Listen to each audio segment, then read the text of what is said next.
A follicle contains an oocyte which is surrounded by a single layer of granulosal cells. The follicle becomes a primary follicle as the granulosal cells become enlarged and cuboidal. The primary follicle enlarges and the granulosal cells form more than one layer. The zona pellucida forms around the oocyte. The structure is called a secondary follicle when the fluid-filled vesicles develop among the granulosal cells. The follicle becomes a mature follicle when the vessels form a single antrum. During ovulation, the oocyte is released from the follicle. Following ovulation, the granulosal cells divide rapidly and enlarge to form the corpus luteum. When the corpus luteum degenerates, it forms the white corpus albicans.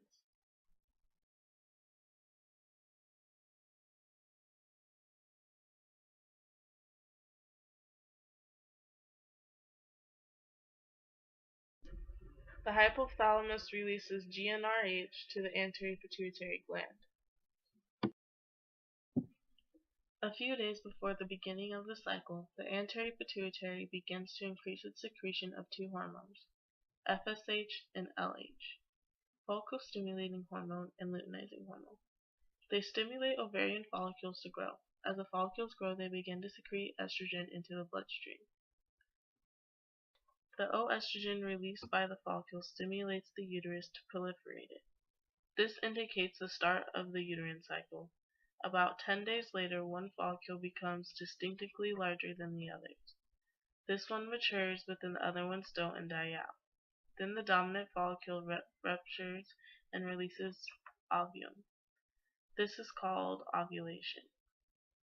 If you have more than one dominant follicle, this can cause a pregnancy with twins, triplets, etc. This phase ends while the luteal phase begins. Once ovulation occurs, fat globules get deposited into the cells of the follicle. They grow large and obtain a yellowish color. The follicle now forms the corpus luteum. The cells in the corpus luteum produce the hormone progesterone. The progesterone peaks around the 26th day. If the corpus luteum continues to increase in size and the level of progesterone continues to rise, and as a result a woman is pregnant and the corpus luteum supports the early embryo.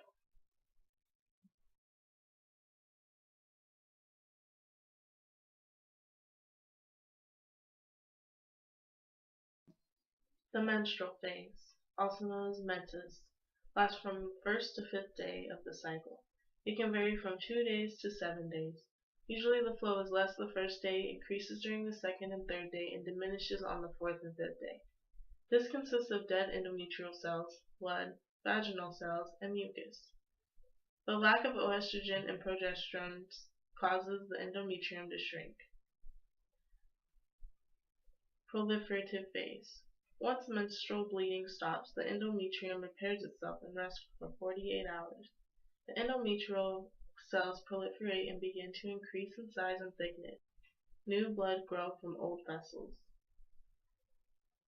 Secretory phase begins soon after ovulation. The important change in this phase occurs in the endometrial gland.